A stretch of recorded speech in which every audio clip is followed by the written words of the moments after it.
All right, here we are. Second question inside of component 2 for the MOC process. And that question reads, how did you ensure equity of access and promote appreciation of diversity among the students?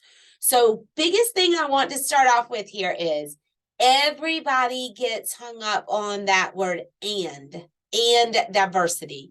And people want to plan their video lesson with the components of equity, the components of fairness, the components of diversity because of that word and.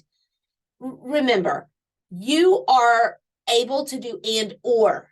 So it's both of them. If you really looked at the rubric bullet point on it, the National Board between one of your PGEs and your component 2, they need to see that you are both telling about the equity, fairness, and or diversity that you utilize in your growth and to impact students' learning.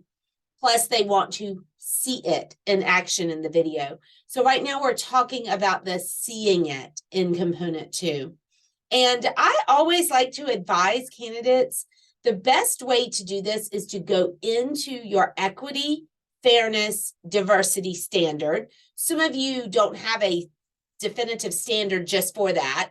Like mathematics, for example, yours is buried deep down in either standard 1 or 2. I can't remember which one, but it's a part of another standard. But the good majority of you have your own standard that's called equity or diversity or equity, fairness, and diversity. Go to that standard, read through it several times, make jot notes, annotate on it, and determine, what in that you're reading in that standard is going to be seen in your videotape lesson. Now, of course, some of you are thinking, well, I'm going to cut my lesson into 3 parts. And so you might not see all of the equity. Well, that's not a problem. That the assessor sees all of the instances of equity, but you need to showcase some, and you need to be able to point to examples inside of your teaching of where it's equitable, fair, or diverse. And so I don't go deep in this video on what those exactly mean because your standards tell you exactly, well, in their own vague way, what that looks like in your certificate area.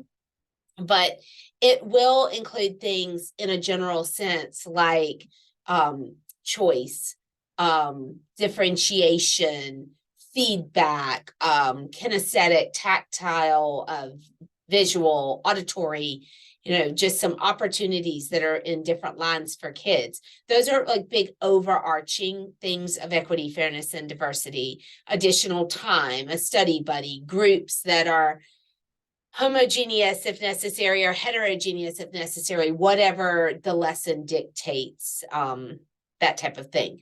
So how do I really look at this with the candidates that I work with inside of my Renew Like a Pro program?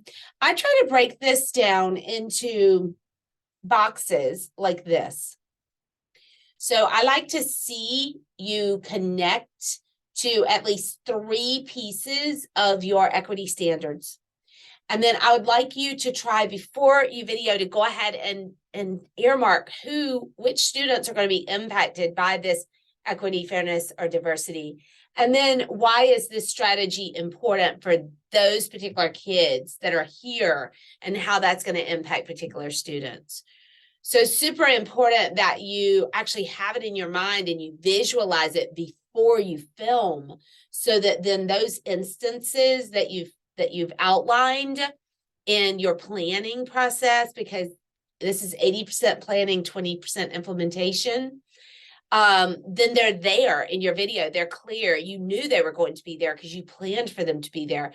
And when you go to write, as my candidates do in these boxes, it's already written for them. The story's there. I mean, the writing is not the hard part. It's the planning where a lot of your effort comes in. So make sure you plan in the beginning for your equity, fairness, and diversity before you even teach your lesson. That's super important.